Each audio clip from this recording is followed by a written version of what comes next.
Hello दोस्तों, आज हम पढ़ने वाले हैं विक्रम बेताल की कहानी। बहुत पुरानी बात है।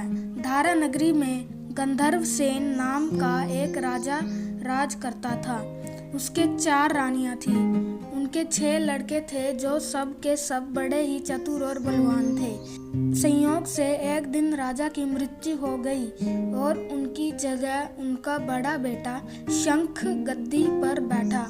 उसने कुछ दिन राज किया, लेकिन छोटे भाई विक्रम ने उसे मार डाला और स्वयं राजा बन बैठा। उसका राज्य दिनों दिन बढ़ता गया और वह सारे जम्बूद्वीप का राजा बन बैठा। एक दिन उसके मन में आया कि उसे घूमकर सैर करनी चाहिए और जिन देशों के नाम उसने सुने हैं उन्हें देखना चाहिए। सो वह गद्दी अपने छोटे भाई भृतहरि को सौंपकर योगी बनकर राज्य से निकल पड़ा। उस नगर में एक ब्राह्मण तपस्या करता था। एक दिन देवता ने प्रसन्न होकर उसे एक फल दिया और कहा कि इसे जो भी खाएगा वह अमर हो जाएगा। ब्राह्मण ने वह फल लाकर अपनी पत्नी को दिया और देवता की बात भी बता दी।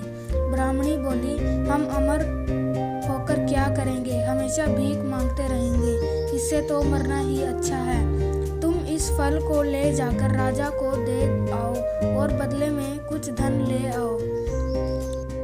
यह सुनकर ब्राह्मण फल लेकर राजा भर्तहरि के पास गया और सारा हाल कह सुनाया। भर्तहरि ने फल ले लिया और ब्राह्मण को 1 लाख रुपए देकर विदा कर दिया। भर्तहरि अपनी एक रानी को बहुत चाहता था। उसने महल में जाकर वह फल उसी को दे दिया।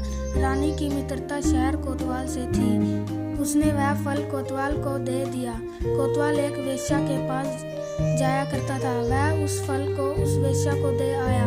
वेश्या ने सोचा कि यह फल तो राजा को खाना चाहिए। वह उसे लेकर राजा भर्तहरि के पास गई और उसे दे दिया। भर्तहरि ने उसे बहुत सा धन दिया, लेकिन जब उसने फल को अच्छी तरह से देखा तो पहचान लिया। उसे बड़ी चोट लगी, पर उसने किसी से कुछ कहा नहीं। उसने महल में जाकर रानी से पूछा कि तुमने उस फल का क्या किया। रानी ने कहा, मैंने उसे खा लिया। राजा ने वह फल निकालकर दिखा दिया। रानी घबरा गई और उसने सारी बात सच सच कह दी।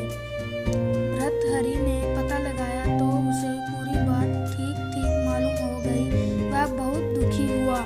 उसने सोचा, यह दुनिया माया जाल है, इसमें अपना कोई नहीं। वह फल लेकर बाहर आया और उसे धुलवाकर स्वयं खा लिया। फिर राजपाट छोड़ योगी का भेष बना जंगल में तपस्या करने चला गया। भर्तहरि के जंगल में चले जाने से विक्रम की गद्दी सूनी हो गई। जब राजा इंद्र को यह समाचार मिला तो उन्होंने एक देव को धारा नगरी की रखवाली के लिए भेज दिया। वह रात दिन वहीं रहने लगा। भर्तहरि के राजपाट छोड़कर वन में चले जाने की बात विक्रम को मालूम हुई तो वह लौटकर अपने देश में आया। आधी रात का समय था। जब वह नगर में घुसने लगा तो देव ने उसे रोका। राजा ने कहा, मैं विक्रम हूँ, यह मेरा राज है, तुम रोकने वाले कौन होते हो? देव बोला, मुझे राजा इंद्र ने इस नगर की चौकसी के लिए भेजा है। तुम सच्चे राजा विक्रम हो तो आओ पहले मुझसे लड़ो। दोनों में लड़ाई हुई। राजा ने जरा सी देर में देव को पछाड़ दिया। तब देव बोला, हे राजन, तुमने मुझे हरा दिया, मैं तुम्हें जीवन दान देता हूँ। इसके बाद देव ने कहा, राजन, एक नगर और एक नक्षत्र में तुम 3 आदमी पैदा हुए थे। तुमने राजा के घर में जन्म लिया, दूसरे ने तेली के और तीसरे ने कुमार के। तुम यहाँ का राज करते हो, तेली पाताल का राज करता है। कुमार ने योग साधकर तेली को मारकर शमशान में पिशाच बना सिरस के पेड़ से लटका दिया है। अब वह तुम्हें मारने की फिराक में है, उससे सावधान रहना। इतना कहकर देव चला गया और राजा महल में आ गया। राजा को वापस आया देख सबको बड़ी खुशी हुई। नगर में आनंद मनाया गया। राजा फिर राज करने लगा। एक दिन की बात है कि शांतिशील नाम का एक योगी राजा के पास दरबार में आया और उसे एक फल देकर चला गया। राजा को आशंका हुई कि देव ने जिस आदमी को बताया था कहीं यह वही तो नहीं है। यह सोच उसने फल नहीं खाया, भंडारी को दे दिया। योगी आता और राजा को एक फल दे जाता। संयोग से एक दिन राजा अपना अस्तबल देखने गया था। योगी वहीं पहुंच गया और फल राजा के हाथ में दे दिया।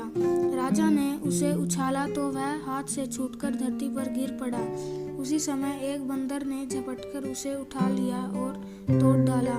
उसमें से एक लाल निकला जिसकी चमक से सबकी आंखें चौंधिया गई। राजा को बड़ा अचरज हुआ। उसने योगी से पूछा, आप यह लाल मुझे रोज क्यों दे जाते हैं? योगी ने जवाब दिया, महाराज, राजा, गुरु, ज्योतिषी, वैद्य और बेटी, इनके घर कभी खाली हाथ नहीं जाना चाहिए।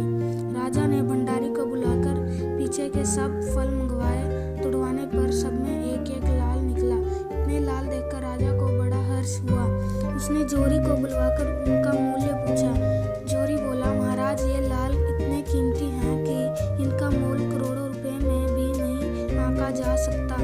एक एक लाल एक एक राज्य के बराबर है। यह सुनकर राजा उसे अकेले में ले गया।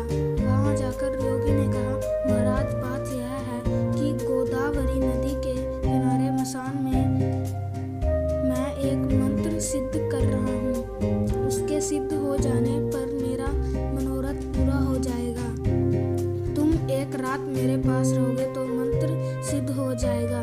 एक दिन रात को हथियार बांधकर तुम अकेले मेरे पास आना। राजा ने कहा, अच्छी बात है। इसके उपरांत योगी दिन और समय बताकर अपने मठ में चला गया। वह दिन आने पर राजा अकेला वहां पहुंचा। योगी ने उसे अपने पास बिठा लिया। थोड़ी देर बैठकर राजा ने पूछा, महाराज, मेरे लिए क्या आज्ञा है? योगी ने कहा, राजन, यहाँ से दक्षिण दिशा में 2 कोस की दूरी पर मसान में एक सिरस के पेड़ पर एक मुर्दा लटका है। उससे मेरे पास ले आओ। तब तक मैं यहाँ पूजा करता हूँ। यह सुनकर राजा वहाँ से चल दिया। बड़ी भयंकर रात थी। चारों ओर अंधेरा फैला था। पानी बरस रहा था।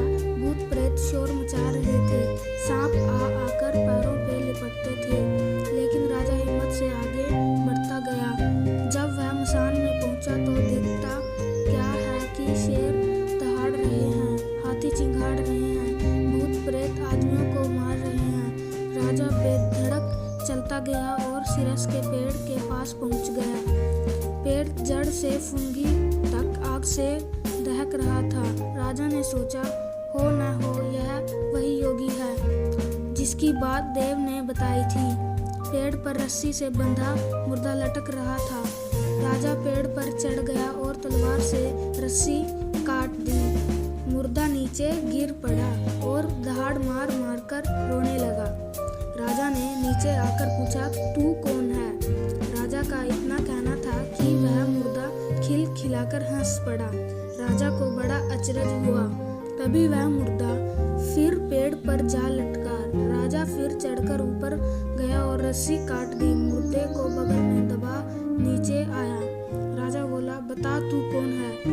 मुर्दा चुप रहा। तब राजा ने उसे एक चादर में बांधा और योगी के पास ले चला।